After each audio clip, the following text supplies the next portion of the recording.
बिस्मिल्लाहिर्रहमानिर्रहीम। अस्सलामु अलैकुम वरहमतुल्लाहि वबरकातुहू। आज हम उस मुक़द्दस महीने में दाखिल हो रहे हैं जिसके बारे में कहा गया है कि रोज़ा मेरे लिए है और मैं ही इसकी जज़ा दूँगा।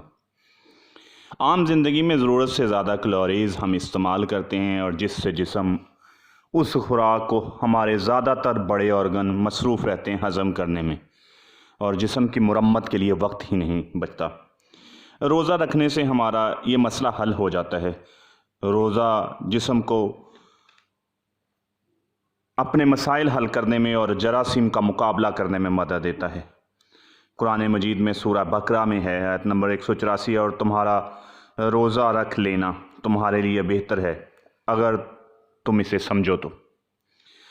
आज हम बातचीत करेंगे रोज़ा हमारे जिस्म को और हमें क्या क्या फ़ायदे देता है। रोज़ा सारे निज़ाम इंहज़ाम को एक माह के लिए आराम मुहैया करता है।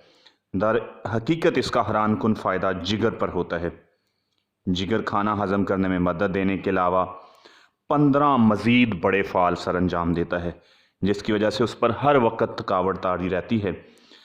रोज़े के दिनों में उसे 4 से 6 घंटे आराम मिल जाता है, जो रोज़े के बग़ैर मुकर्रर वक्त पर मुमकिन नहीं है। हम सिर्फ़ 1 ग्राम खुराक भी खाएं तो हमारे तमाम निज़ाम के बड़े ऑर्गन फंक्शन करने के लिए तैयार होते हैं और जिगर भी मसरूफ़ हो जाता है। तो माहिरीन तिब ये कहते हैं कि 4 से 6 घंटे जिगर को आराम साल में 1 मरतबा बहुत ज़रूरी है, और जो सिर्फ़ रोज़े की हालत में मुयस्सर आता है। रोज़े की दौरान खून की मिकदार में कमी आ जाती है और ये असर दिल के लिए इंतहाई मुफीद और आरामदेह साबित होता है। ज़्यादा अहम खुलियों के दरमियान माया की मिकदार की कमी की वजह से खुलियों का अमल बड़ी हद तक पुरसकून हो जाता है और रतूबें खारिज करने से उसे आराम मिल जाता है, जो हर वक्त रतूबतें खारिज करता रहता है।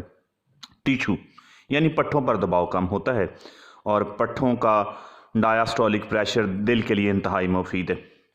फेफड़ों में खून मुंजमद हो जाए तो रोज़े की वजह से बहुत जल्द ये शिकायत रफ़ा हो जाती है, नालियाँ साफ़ हो जाती हैं और फेफड़े फोजले ज़ाया करते रहते हैं। खून अच्छी तरह साफ़ नहीं करता। रोज़े की हालत में ब्लड आपका बहुत प्योरीफाई हो जाता है। रोज़े के दौरान जब हम खून में ग़िज़ाई मादे कम तरीन सतह पर होते हैं तो हड्डियों का गुद्दा हरकत पजीर हो जाता है।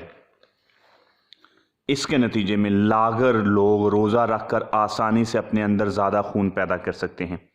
रोज़े के दौरान जिगर को ज़रूरी आराम भी मुयस्सर आ जाता है और वह इतना मवाद भी मुहैया करता है कि खून बेहतर फंक्शन कर सके। खून में सुर्ख खुलियात की तादाद ज़्यादा होती है और सफ़ेद खुलियात की तादाद कम होती है। माहिरीन के मुताबिक रोज़े की हालत में जिस्म में हरारत कम हो जाती है। जैसे ही खाना खाते हैं उसे हरारत मिलती है, तो इस अमल के दरमियान ये सारा सफाई का काम भी होता रहता है। सिर्फ 12 दिन के रोज़े रखने से खून के खुलियात की तादाद 5 लाख से बढ़कर 36 लाख तक चली जाती है। रोज़े के दूसरे अहम फंक्शन जो होते हैं कि आपको वो जो गुस्सा, चिड़चिड़ापन और वो रूटीन की हसल बसल, हत्ता कि रोज़ों में अमवात की शरह कम हो जाती है। रोज़ों के दौरान आप एक पुरसकून और अजीब तरह की कैफियत तारी होती है। यूँ समझें कि रोज़ों की ज़िंदगी इस तरह जैसे जन्नत की ज़िंदगी। अल्लाह ताला आपको और मुझे कामल सेहत के साथ रोज़े रखने की तौफीक दे। चैनल को सब्सक्राइब कर ले और जुड़ जाएं सेहत का ख़जाना के साथ।